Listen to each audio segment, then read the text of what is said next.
What does it mean to have a wilderness experience, mga kapatid? So, um, gusto ko pong balikan natin yung karanasan ng bansang Israel. No, alam natin na inilabas ng Panginoon ang Israel mula sa Ehipto. At mga kapatid, sila po ay saan patungo? Sila po ay dadali ng Panginoon sa lupang pangako ng Canaan. Pero mga kapatid, alam natin na along the way, hanggang nandun na po sila tinatawag na Transjordan or yung bago tumawid ng Jordan papasok ng Canaan, mga kapatid, ay dinala sila doon ng Panginoon. No, kaya lang mga kapatid ay after the report of the spies, mga kapatid, natakot sila. Nakalimutan nila kung paano silang dinala ng Panginoon. Ano po, mula sa Ehipto at iningatan, mula sa tiyak ng mga kapahamakan at ngayon papasok na sila sa lupang pangako. Nakalimutan nila ang Panginoon, mga kapatid, kung paano silang pinangungunahan, pinapatnubayan, iniingatan ng Panginoon. Kaya nga po, sa halip na sila ipapasok na sa lupang pangako, ano po nangyari mga kapatid? Dinala sila ng Panginoon sa ilang, sa wilderness. At mga kapatid, sila po ay naglagalag, sabi nga po natin, sa ilang or sa wilderness in 40 years.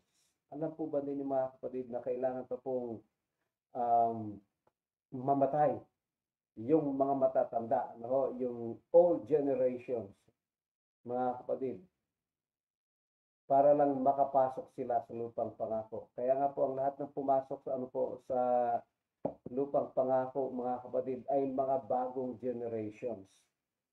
Maaring sa ating panahon mga kapatid, ganun din ang mangyayari. Hindi tayo o ang ating generation, mga baby boomers o kung ano man po mga tawag sa atin.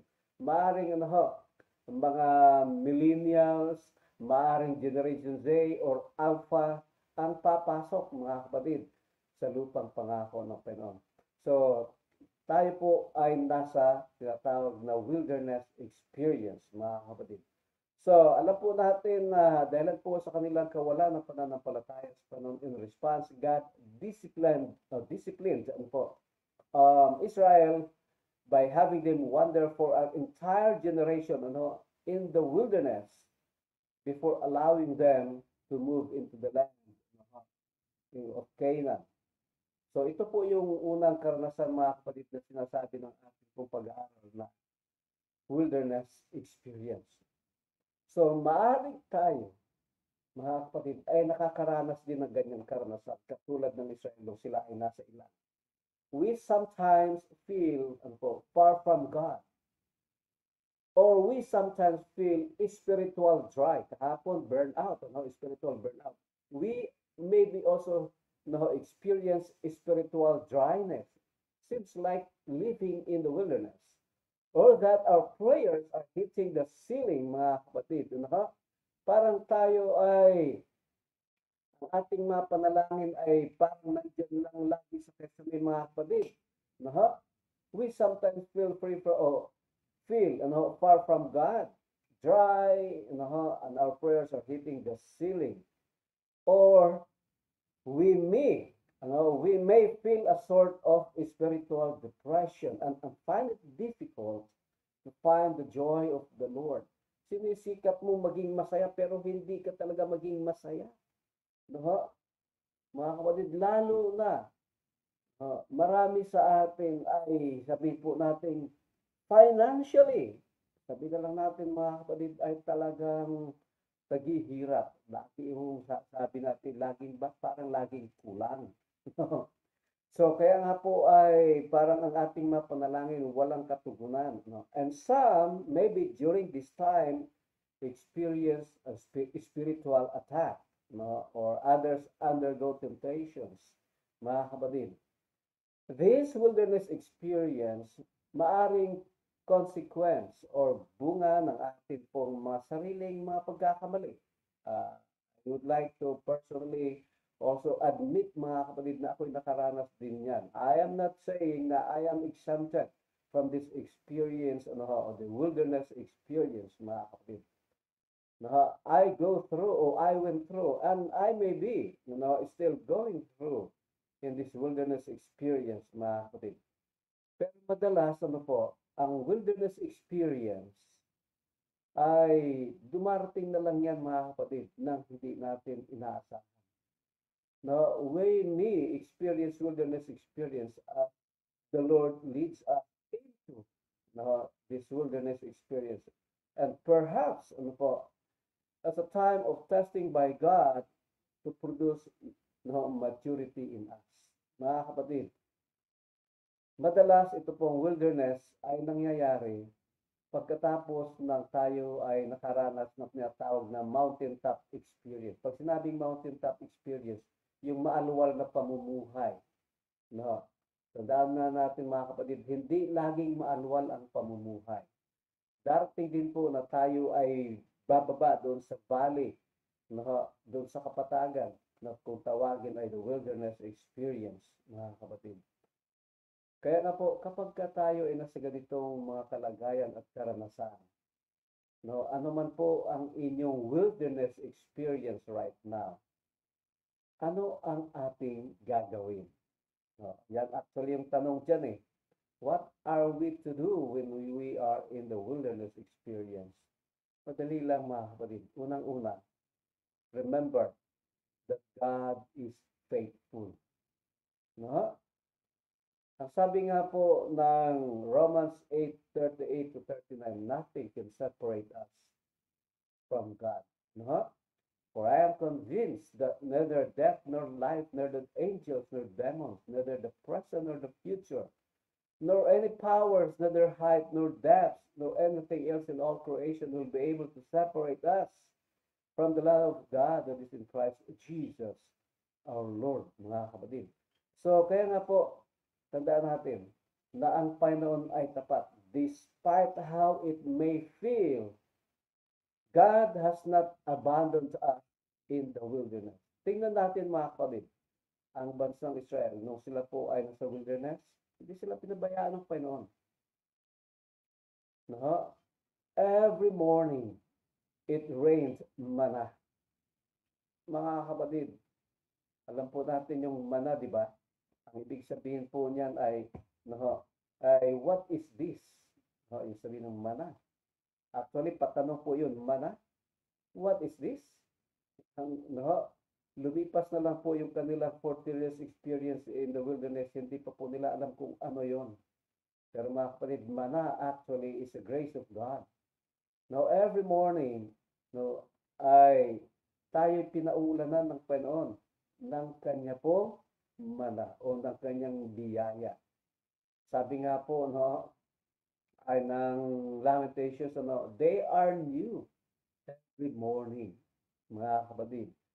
Kaya po ay hindi tayo pinababayaan ng Panginoon, although we are going through in this what we call wilderness experience, mga kapatid.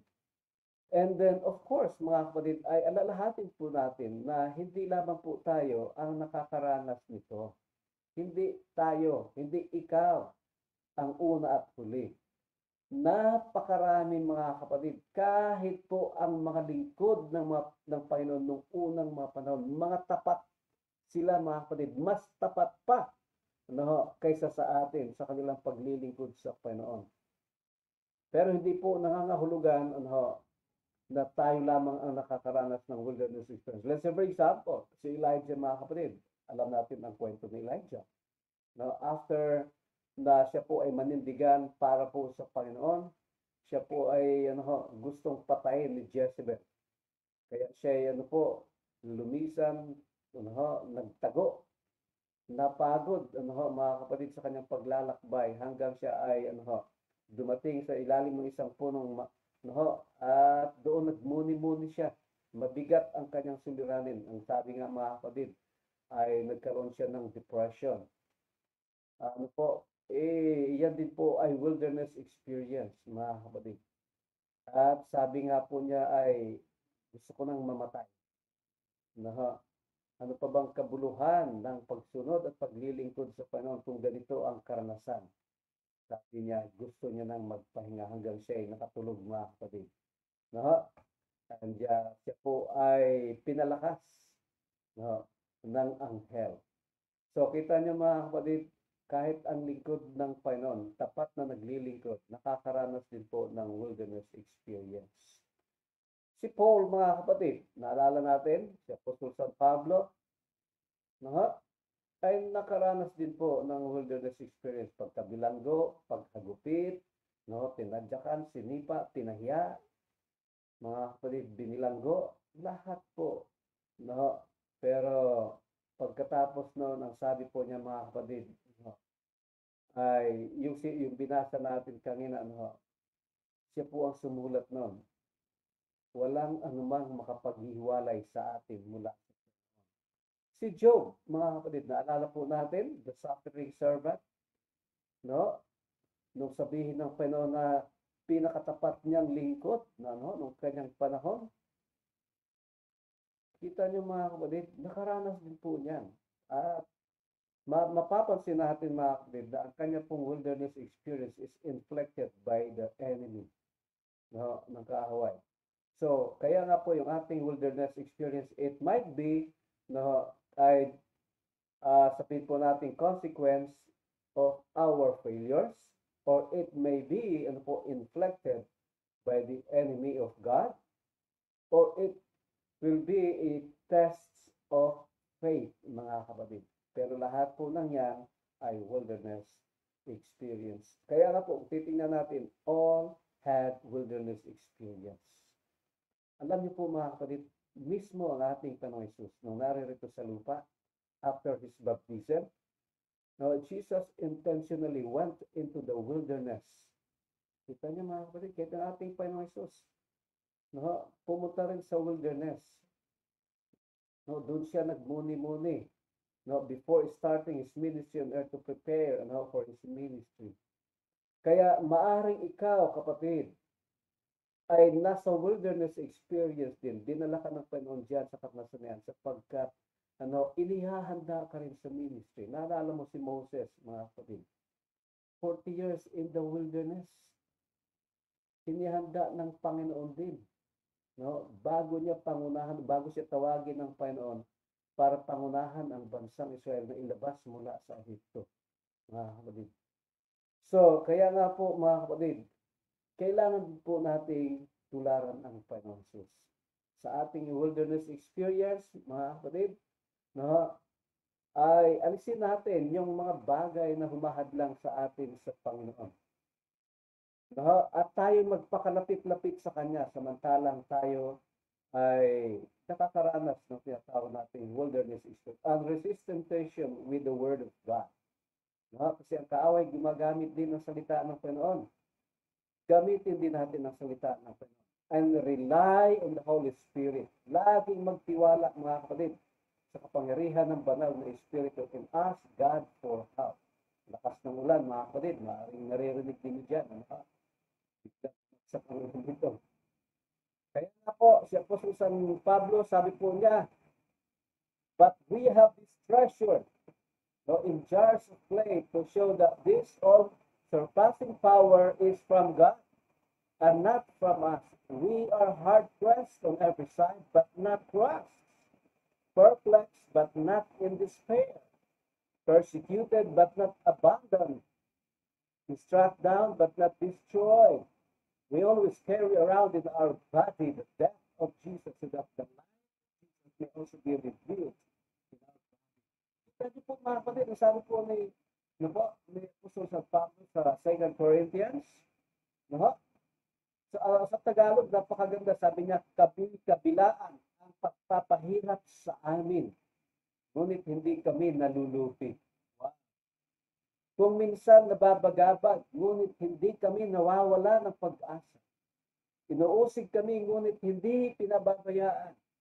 Napapatumba kami, ngunit hindi lubusang na ilulugmok. Wow, praise the Lord. Kahit tayo napapatumba, mga kapatid, hindi naman lubusang na ilulugmok. Laging may taglay sa aming katawan ang kamatayan ni Jesus. Ibig sabihin ay laging naghihirap upang sa pamamagitan ng aming katawan ay mahayag ang kanyang buhay. Wow, mga kapatid, yung karanasan natin sa wilderness ay para maluwalhati ang Panginoon. We can be sure that even when we experience hardship, God is faithful. Amen? Tandaan natin mga kapatid, no wilderness experience will crush you.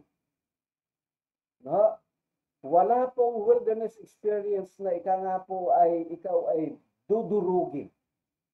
Si Apostol San Pablo mismo ay nagpahayag ng kanyang sariling karanasan at nagpatunay na sa kanyang dinaanang wilderness experience, hindi siya pinabayaan ng Panginoon.